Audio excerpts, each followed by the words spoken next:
Dear friends, welcome to another episode of Today in the Military World. In this video, we will discuss Israel's refusal to succumb to international pressure calling for a ceasefire in Gaza.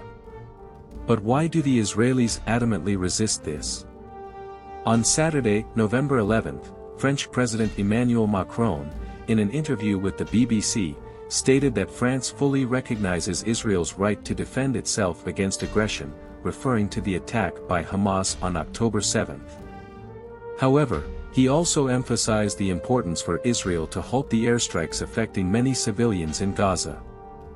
Macron even asserted that Israel lacks legitimacy to carry out these bombings and must cease them immediately. Macron's statement is the latest in a series of similar declarations urging the cessation of attacks.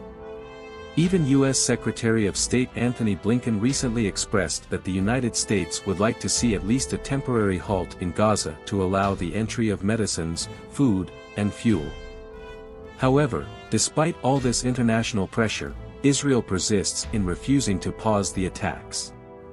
But why exactly do the Israelis resist this?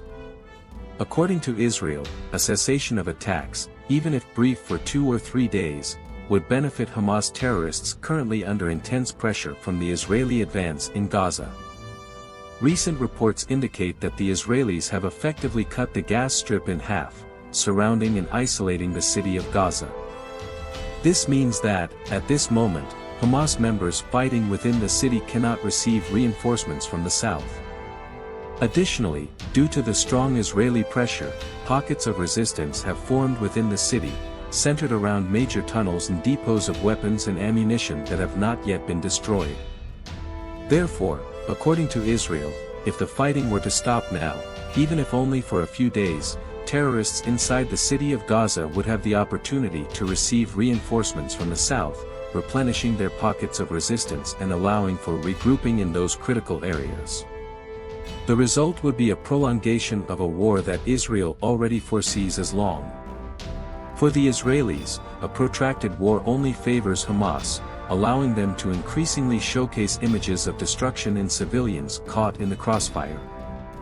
This is, in fact, Hamas's main goal, to prolong the conflict as much as possible, increasing the chances that more civilians are directly affected by the war.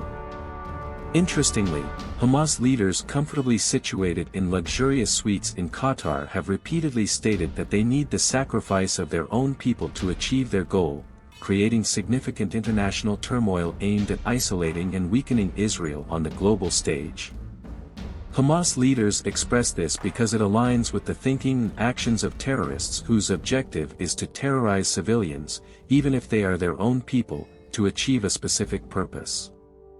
This is what Hamas is trying to accomplish in Gaza, a conflict as long and destructive as possible.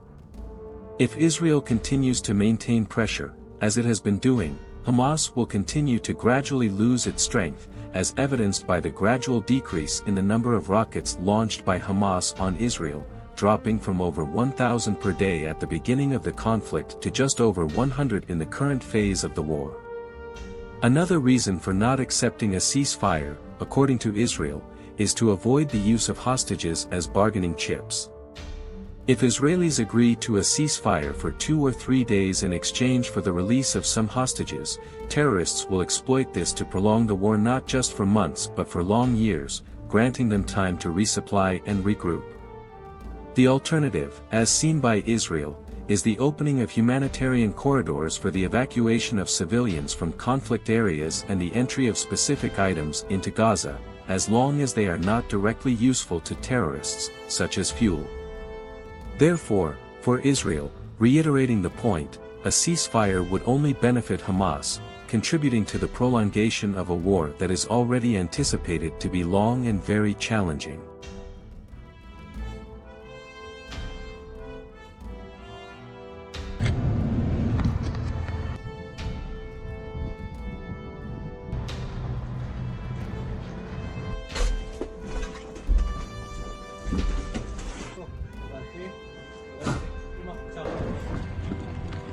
חדר פה, בתוך מזוודה.